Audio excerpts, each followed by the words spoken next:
Greetings, my friends. Welcome to the next episode of the Mint Mob Podcast. Jason here, joined by my buddy Alex across the pond over in Germany. And we're going to give you guys a third podcast for the day. We're just recording one. We've actually been chatting back and forth now for a couple hours, covering all the topics, solving all the problems of the world, from climate to politics to who knows what. So we're going to dive into the markets, talk a little bit about what's coming up for Goodfellas NFT, obviously, and maybe a little bit about what's happening on Stargaze.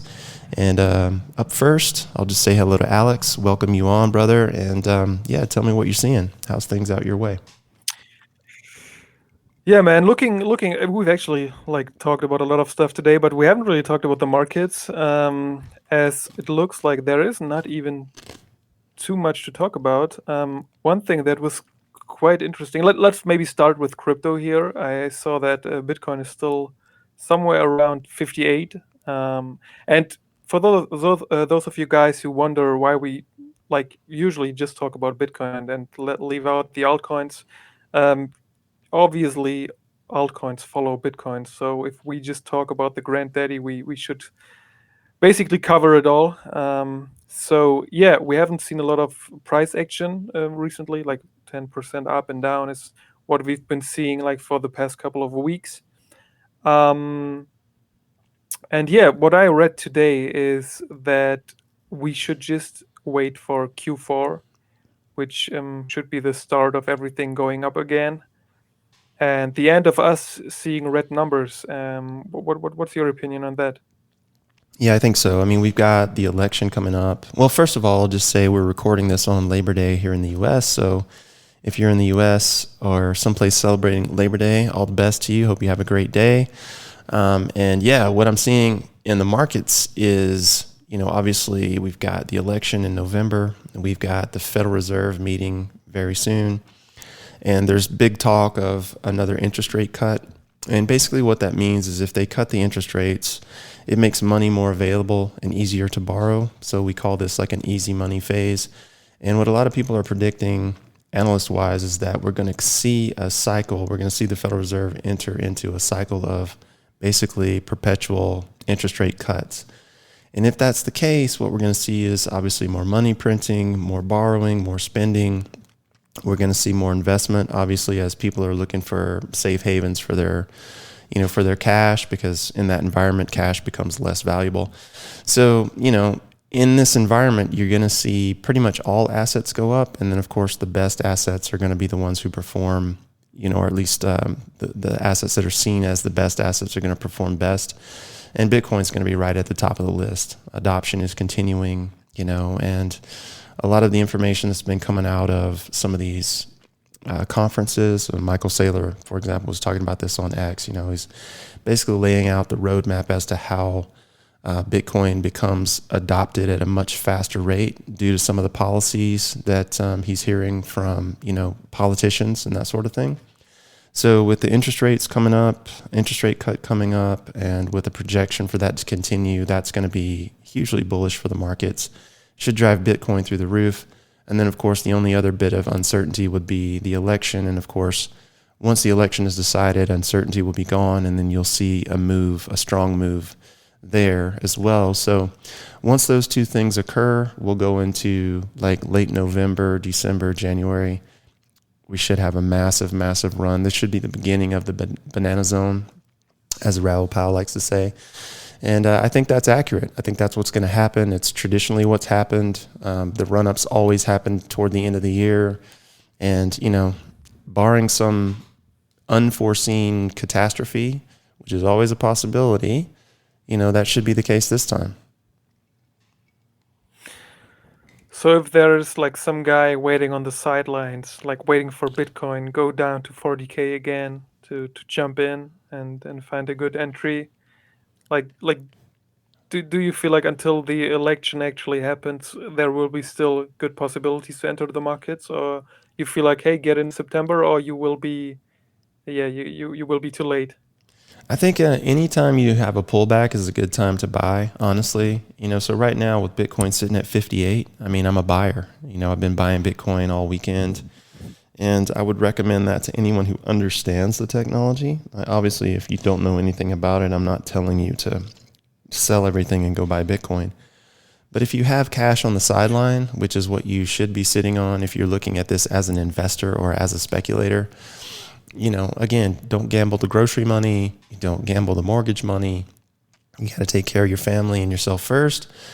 But if you're sitting on the sidelines in cash, your cash is just getting demolished. It's getting destroyed. It's being depreciated at an extremely high rate. You have to put it somewhere, whether it's gold and silver or real estate or who knows, man, anything real. Like if you buy anything real, even if it's tires, right? Like if you buy anything real and inflation continues at the rate it's at, you're going to be better off buying today and selling tomorrow, just in nominal terms.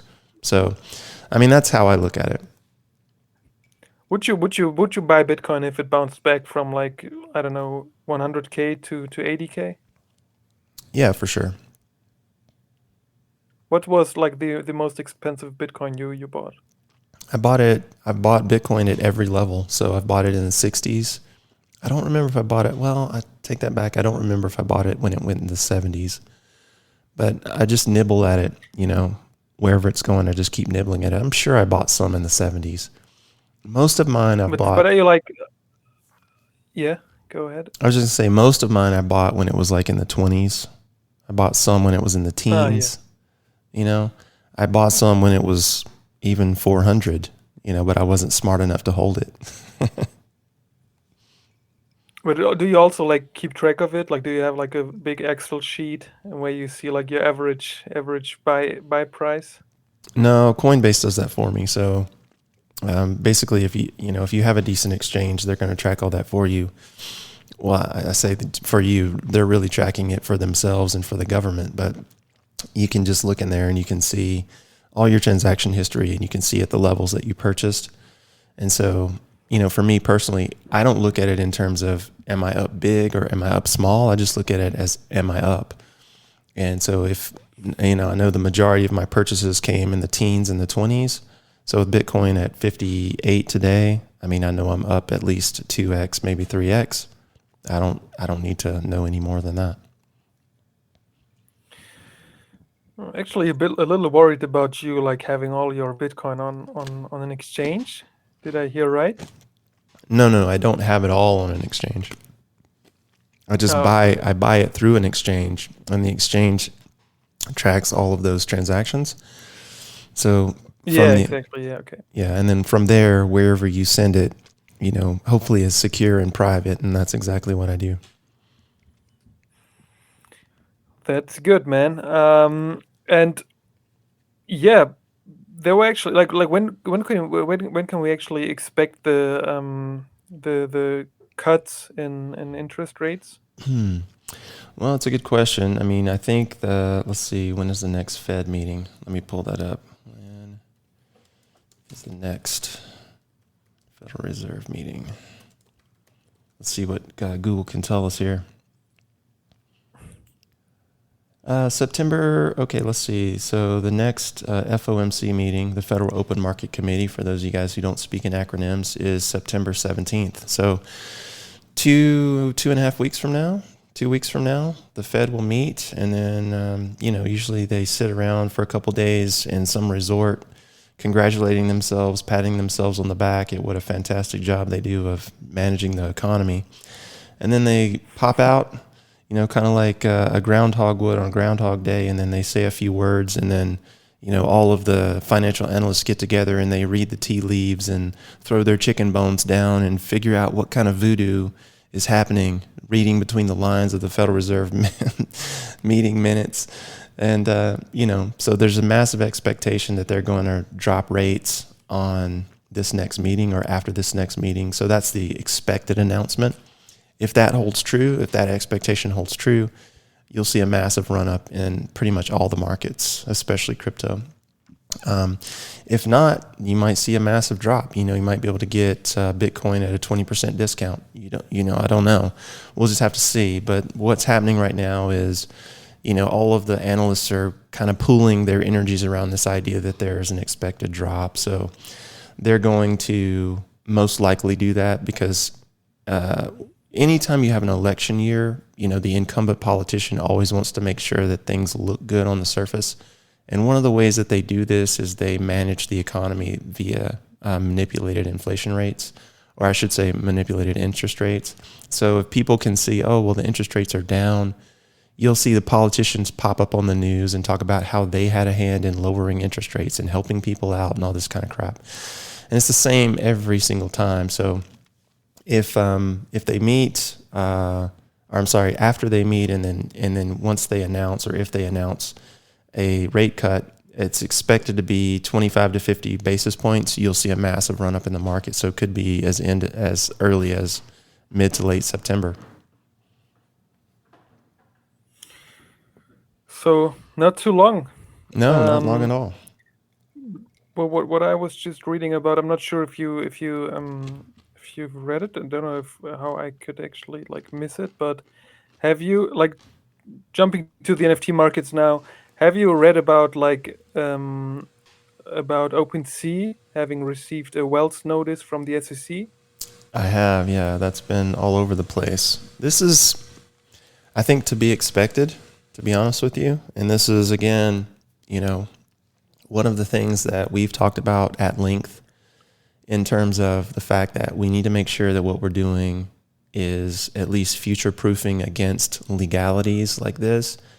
I mean, the truth is, and as much as I hate to say this, the truth is most NFT projects are sold as investment opportunities, and they are not. They are not investment opportunities. You are not investing when you don't know the name of the person or the company, or if there's a company, or if there's, two members of the team or four members of the team, or if they're in four different countries, or, working out of their mom's basement. Like, when you don't know and everything's anonymous and there's no real documentation, then there's absolutely, nothing remotely investment worthy that you could call from that.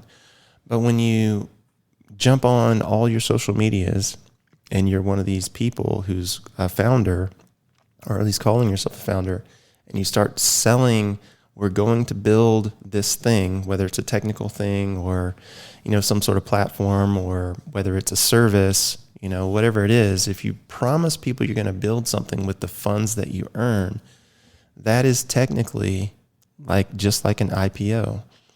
Okay, so I mean, you can't really say that you're not selling a security, because that's exactly what as the definition of a security is. You're basically taking funds, and people are assuming that they're buying a portion of this thing that you're creating. And whether that's true or not, in the real world is irrelevant if you make it look like it's true to the outside world. And that's really what the SEC is keying on. Now, having said that, I'm not a huge fan of the SEC or of government or of regulation or of Gary Gensler at all. Most governments are absolutely useless. They're completely worthless nowadays. They're overpaid paper pushers that don't deserve your time, energy, or effort. And if you really want proof of that, just look at the discourse that's happening in public media. There's literally no new thought. There's literally nothing ingenuitive coming from their mouths. So let's just stop pretending that these people are smart. They're there to advance their own agenda, and they're there to stay in power. And the SEC is no different. It's trying to assert itself as being some sort of protector of the public by protecting you from all these false, companies that don't really exist, and, all this kind of stuff. But the truth is, you as an individual know that these NFT projects are not real investments. You already know this. You don't need the SEC to tell you this. And if you don't know that, then you don't need to be investing, because this is not investing. So at the highest level, what the SEC is seeing is they're seeing projects being sold as securities or companies, and offering you a fractional stake in those companies when you purchase an NFT. But we all know from reality that that's not actually what's happening. But if you want to, avoid the ire of the SEC, you have to avoid the appearance of evil, so to speak, in their eyes, right? And these projects on the surface look like securities. Yeah, I mean, after they actually failed in the attempt to block or limit the crypto markets. To me, when I first read it, I felt like, okay, now they are trying it with the NFT market. Um, but as you said, there is like some sort of justification to that, just because a lot of NFT founders actually go there and claim exactly that, like, hey, buy an NFT and we will build this and that, and then you can expect a big a big increase in like in what you bought, a big profit and everything. Um, yeah, but still, I feel like I would actually like to have the statistics of like how many NFT projects, like a percentage of all the NFT projects, how many of them are from the United States? Like how many US founders are out there? Because I feel like most of them are not. Like, or do you have like a different impression? No, I think you're spot on, man. I think you're absolutely right.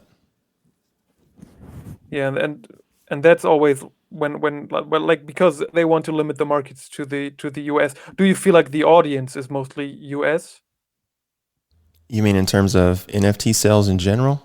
And if yeah, in general, like the buyers, what you see on X, do you feel like most of these guys are from the United States or from different countries? You know, it's really hard to know, man. I mean, when we're looking at X, we're looking at the NFT market, the Web3 market, there's so much anonymity, and I mean, I get it. Like if you're in the UK and right now you can be prosecuted for saying something that someone doesn't like online and be arrested.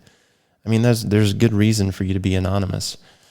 But, I mean, if I'm looking at the market as a whole and I'm trying to discern, who's coming from, a particular country, it's nearly impossible because someone could be sitting behind a VPN that's operating in Germany, but they're actually in South Africa. Who knows? What I can tell you is that from the email addresses that we've collected within our project to basically, like provide access to whitelists, it logs IP addresses, but that doesn't tell you where the person is. It just tells you where their ISP is. And what I'm seeing is a lot of Russia, Romania. I'm seeing, like European countries, and then I'm seeing the US as well. So I don't know if that's a large enough sample size to say for sure, but I do think that perhaps in terms of the NFT market, once you get outside the cities, like the LAs, the New Yorks, the San Francisco's, the Phoenixes, the largest cities in the US, once you get outside the cities, very few people know anything about NFTs. And I think Europe, being that the concentration of people there is a little bit higher, the word has probably spread a little bit further. And I think possibly my sense is that there's a greater interest coming out of Europe than in the US, but I could be completely wrong about that. I think Europe, maybe eastern parts of Russia, I think that part of the world has sort of embraced Web3/NFT technology more than maybe any other place in the world. Yeah, but have you actually read the reaction of OpenSea from the CEO? No, I haven't. Did you? Actually currently reading it. So the guy's called Devin Finzer or Feinzer, I don't know. Let's call him Feinzer. Wrote that they are shocked that the SEC has made such a radical move against creators and artists. Furthermore, he says that he's ready to react and fight. He believes that by targeting NFTs, the SEC would stifle innovation on an even larger scale than it has tried to do so far. This is because, let's just come to the point here.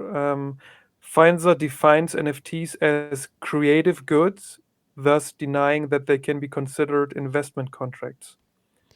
Yeah, And well, that's actually interesting because he actually says that it mainly harms artists and creators.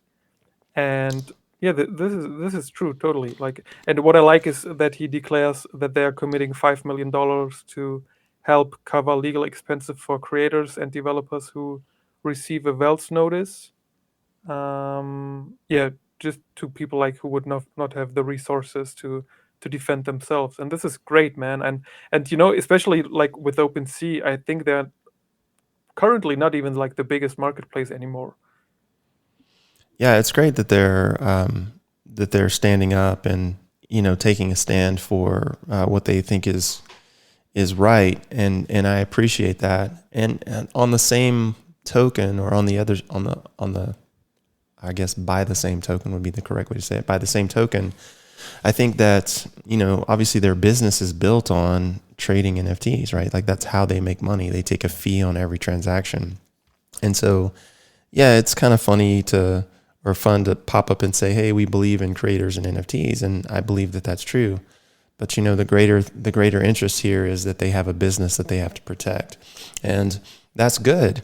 And it's good that they're willing to put, a few $1,000,000 aside, because they've made their money off of these people. So they should step into the market and want to protect them. That just makes sense to me. That doesn't necessarily mean that the SEC is wrong in their assessment of what's happening with NFTs. So you and I could come together and we could say, well, these NFTs are creative goods. They're not investments. And that's fine. That's our opinion, right? And the SEC can come along and say, well, yeah, but you sold these creative goods as pieces of stock basically in a company. And then we would be like, well, yeah, we sort of kind of did that. And so you create this gray area when there's no delineation. And I feel like, one of the things that we focused heavily on with Goodfellas is making sure we don't use words like, hey, this is an investment opportunity. You're buying stock in a company, you're buying a share, you're part of this, you're part of that. No, we're doing a thing and we want you to participate in it. We want you to have a stake in it, right? But that doesn't necessarily mean that it's an investment opportunity.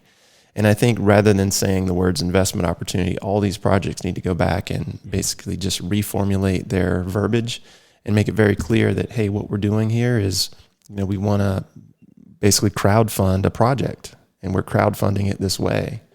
And that would be more of an honest assessment, because that way people don't have the misinterpretation that this is somehow going to be a company, or this is somehow going to be a more formalized version of an organization.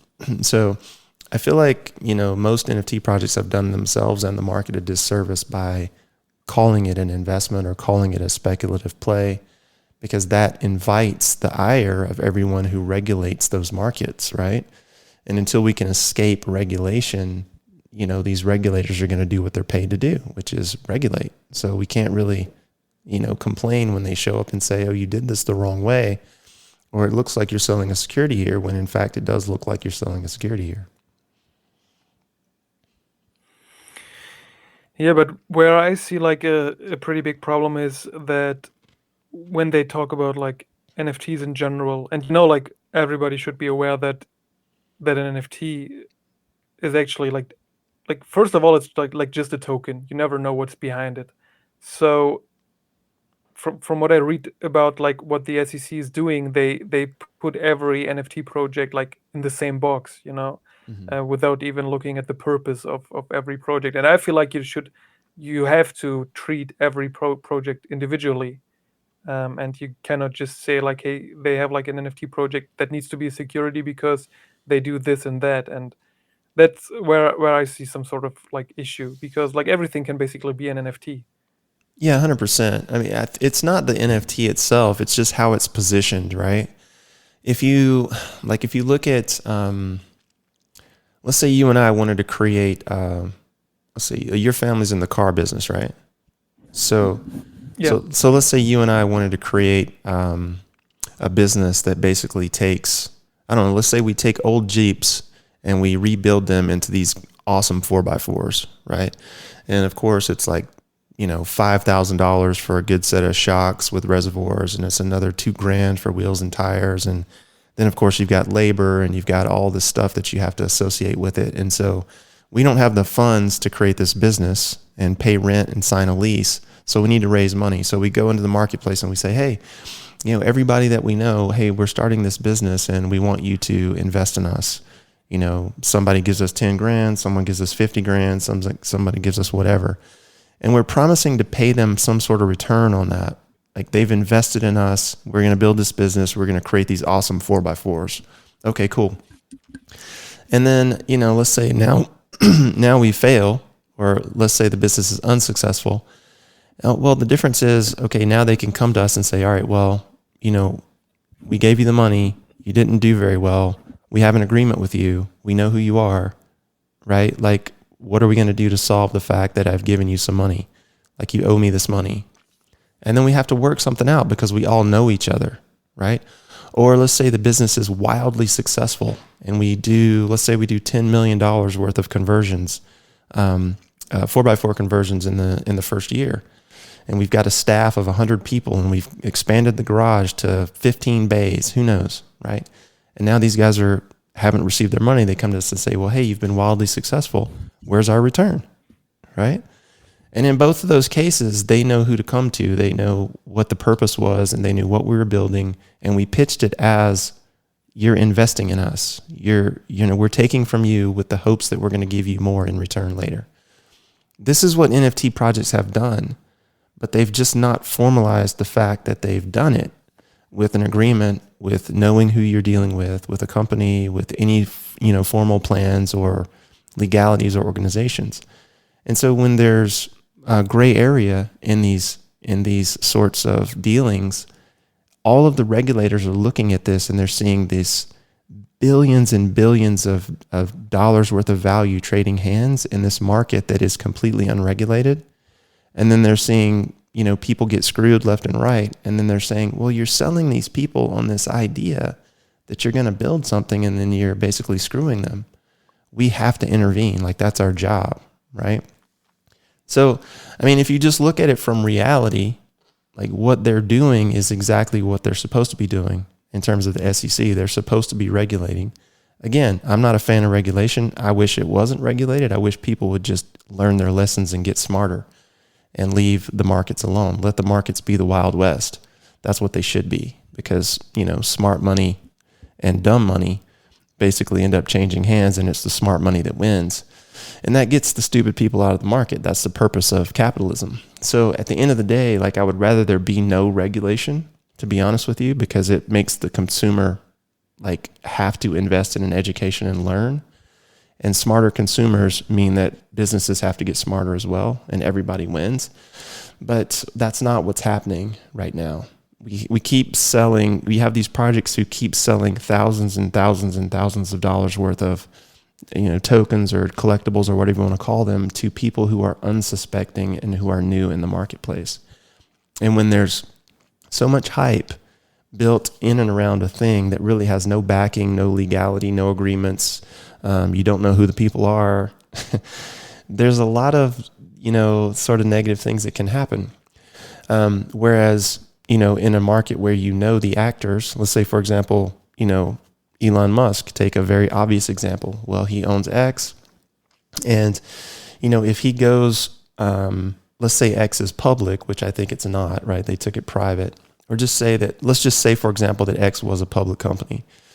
If X is a public company and he goes public on his Twitter feed and he starts talking about all the opportunities that X is going to create and why you should invest in X and why you should buy the stock, if he does that, he's going to be prosecuted because he's hyping up a project that he has a stake in.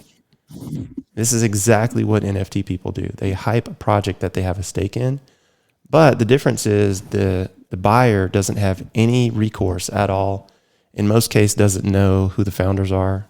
There's no formal organization. There's no formal agreements. It's just, hey, here's my money. I hope for the best. And that's not a place that's going to last or be sustainable in a regulated environment. Just not going to happen. Okay, but based on like this information, that like the SNC investigation or what they actually try to do would be a good thing in my opinion, but also based on this information, like the whole thing would not be a threat anyway to projects who do not claim to be some sort of investment asset, right? Say that one more time. I just want to make sure I heard you correctly. I said that based on this information, like the whole SEC thing would not be a threat to any sort of NFT project that is not claiming to be some sort of investment asset. Ideally, yes. Ideally, yes. But here's the thing. You get into this place where if you have, I mean, this is one of the reasons I really dislike regulation. When you get into this area of regulation, right, a lot of times what happens is there's a slippery slope between what they can and can't do. And what they will do is they'll push the boundaries of their power until someone pushes back. And in the case of something like the SEC coming after you, it's not like a criminal, it's not always like a cut and dried, black and white criminal case. Sometimes there's a lot of gray area, and sometimes it's more like well, how would you describe it? It's more like like a divorce or like a lawsuit amongst people who've been in a car accident or something, right? It's less black and white and more gray. And what they will do is they will sue you or come after you with a lawsuit under the grounds of, hey, we think you've done this thing here. We think you've done X. And in reality, you might have not done X at all. But once they've levied the lawsuit, you have to defend it. So whether you're guilty or innocent of whatever they're charging you with, you still have to defend the lawsuit. So a small project that gets caught in the melee between the SEC fighting over this big project over here and then coming after other subsequent projects because they think that there might be some impropriety there, but they can't prove it.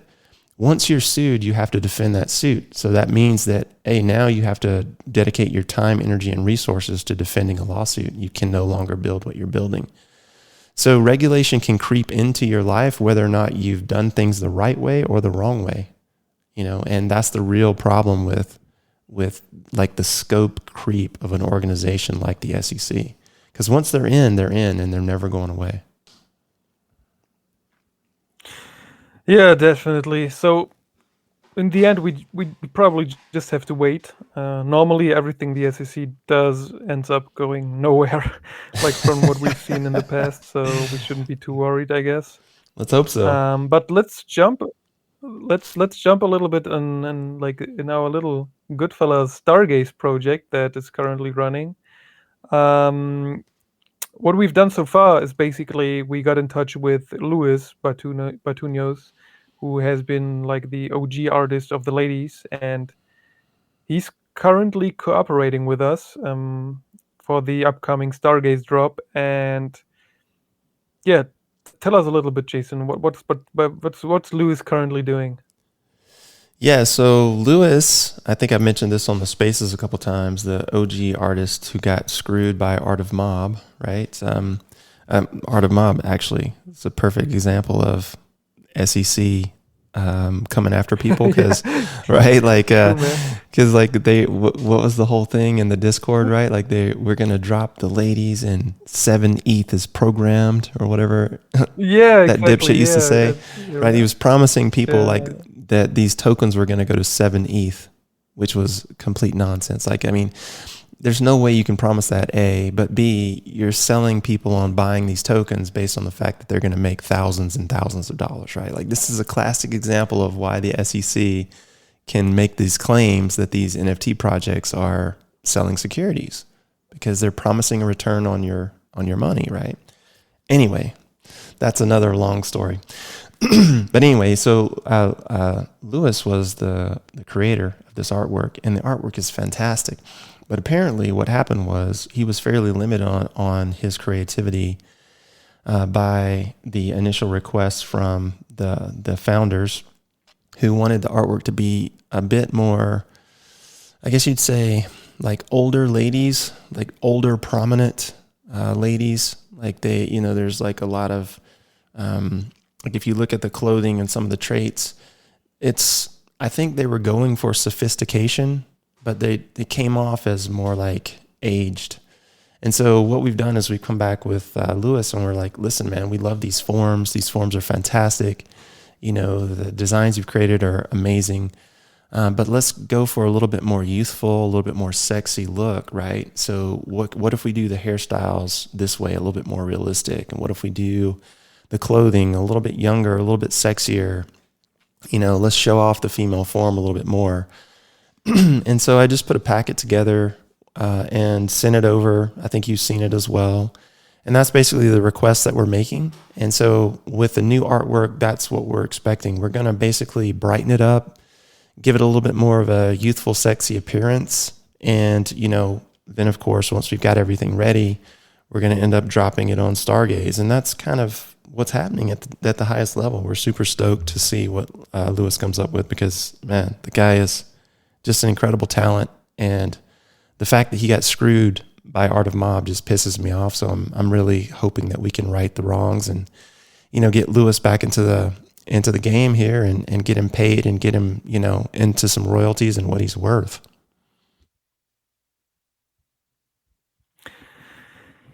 Yeah, definitely, man. And that's one point I keep realizing whenever I have some Twitter posts and I check out the old collection of the ladies, and I always feel like the base is good, but it's like not perfect. And I've never been really like satisfied with the collection, even when Art of Mob put it out. So I feel like to meet our standards, I feel like we needed to have these new traits to put out something that we are satisfied with, and otherwise we probably wouldn't even like mint it.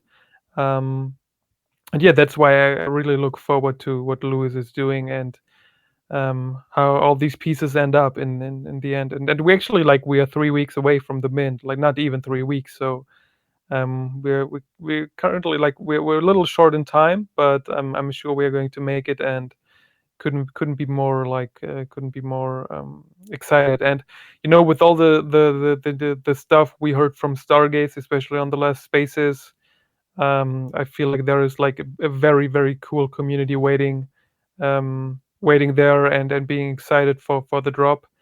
And yeah, man, like I know you are very very much involved in the art as well. So any thoughts that you can share about it? Yeah, for sure. I mean, the thing is, obviously, we want to maintain the high standards that we've set with the male collection, and we want to continue to do some of the same themes in terms of making sure everything is thematically consistent, but also bringing like a fresh viewpoint and a fresh set of traits and that sort of thing. And a lot of the traits that we're going to be adding to this collection are going to be, like I said, like more realistic hair traits, sexier hair traits, and then clothing, because the hand traits that we have, we really love, and they're done so well. If you really want to gauge an artist, one of the finest ways to do it is to look at how they draw hands. And if you look at the hands on the OG original women's collection, all of the hands are really done well. Like they're perfectly in proportion. The fingers are in perfect proportion. The shading is done very well. And it's obvious that the work that went into that is a telltale sign that the artist who created it really has a good understanding of form and proportion. So like the hands are like almost, it seems almost oxymoronic to say, but it's one of the hardest things to draw. And so I'm really stoked to bring those hand traits to the new hair and outfits. And we'll probably throw in some new backgrounds as well. And Lewis's time is going to be really pressed because he's actually working on, I guess, 2 other projects at the same time. And so, I mean, we've really made a big ask of him, and he's decided to rise to the occasion. So I'm hoping that we can get some artwork from him, well before it's time to do the drop. But while he's doing that, I'm going to be prepping what we have.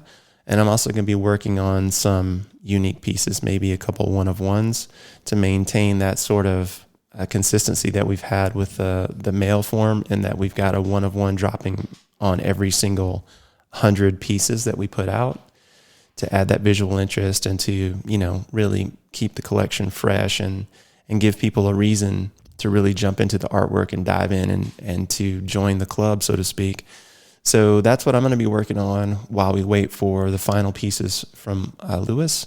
And then, of course, we've got some technical things we need to get done in terms of teaching people how to use the Leap wallet and how to move tokens around on Cosmos and that sort of thing, because it's a little bit different, even though it's largely similar. There are some notable differences, and that's basically where we're at right now. And I think the collection ultimately, I'm really excited to see it. But I think this collection is going to be something we can really look back and be proud of. And then when we continue to further the female form and the female pieces, we're going to come back and continue to add and add and add and add, just like we've done with the men's collection. And on the subsequent drops, we continue to add traits, backgrounds, all the different things that we could possibly do to continue to keep the artwork fresh. We're going to do on this collection as well. It's going to get just as much attention. It's going to be just as high quality. And I'm really excited to drop it on Stargaze. I think it's going to be a lot of fun. One thing that I actually got one question for you, because when we talked to Lewis, we found out that the head traits are connected to the hair, so that they're like not two separate traits, but if you go with the one head, you have to take the hair as well. Do you know, like, the eye trait, the glasses, they are not connected to the face traits, right? No, I don't believe so. I think that those are all separate.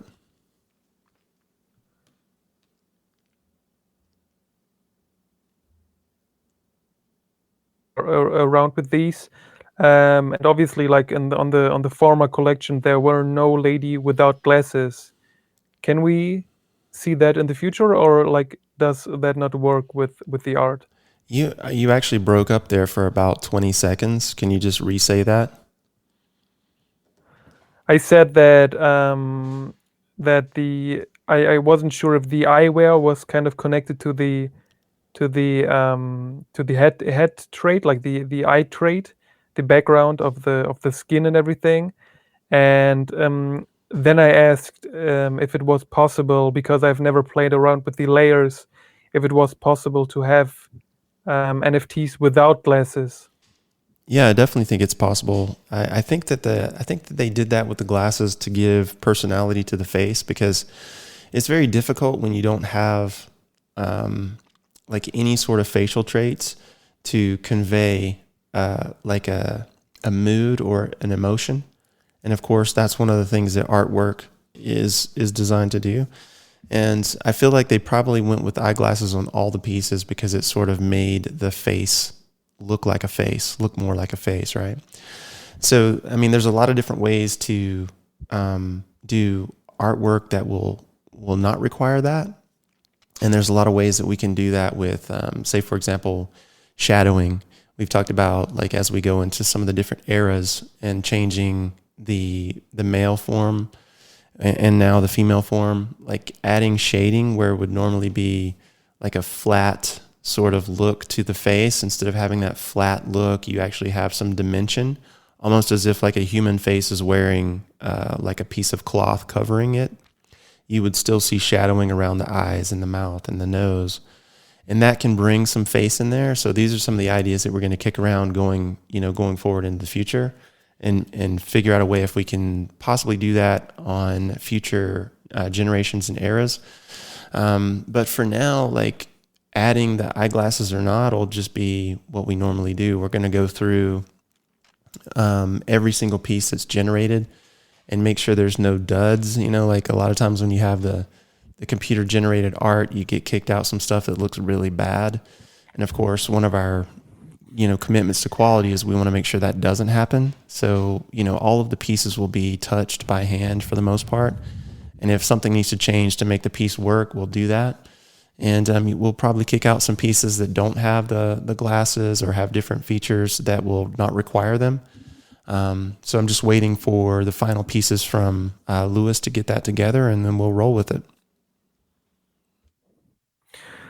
Perfect, man. Couldn't be more excited about that, and really looking forward. Like, I know you usually send the final collection to me like a couple days before the mint, and yeah, I'm so hyped about that, man. Couldn't be more excited. And I actually loaded up a pretty significant amount of Atom on my wallet, so I'm definitely ready. Yeah, so I think we should be good for today, right? Yeah, for sure. We can cut it right here. I know we got started a bit late, but yeah, absolutely. I think we need to go ahead and jump into some of the Discord stuff that we're doing and get some information out around the wallets and, some more specific information around what the drop's going to entail. So aside from that, everyone who's curious about Cosmos and Stargaze, just understand that we're going to mint in Atom, which is the Cosmos token, even though the mint is going to happen on Stargaze. Stargaze, just for, from the 10,000 foot view, Stargaze think of it as almost like a child chain to Cosmos. So think of Cosmos as being kind of like the parent chain or the hub, if you will. And Stargaze is a branch of that. And all of these Cosmos chains, they're designed to interop, and Stargaze is no different. So when you set up your Leap wallet, you just want to make sure that you've moved your Atom to your Stargaze version of the wallet. You can change the network, move your Atom from Cosmos to Stargaze, and then connect to Stargaze, just to make sure that you've done it correctly. And if you see a mint button and you've got some Atom there, then you know that you've done it right. You don't have to mint anything, but you can just go ahead and kind of play with it and prep it. But we'll get some information out around that on Discord, maybe drop some videos. And of course, Brady from Stargaze has offered to help us out with some more information. So just know that that's how it works. It's a little bit different from Phantom and Solana and Bitcoin and Xverse and all the rest of them. Because again, Cosmos's sole purpose is to unite a bunch of different chains, and this wallet is trying to do that same thing. So just be aware of that. Yeah, I've done a mint as well. Like I said, it wasn't like the most difficult thing, especially with people who are familiar with minting and crypto wallets in general.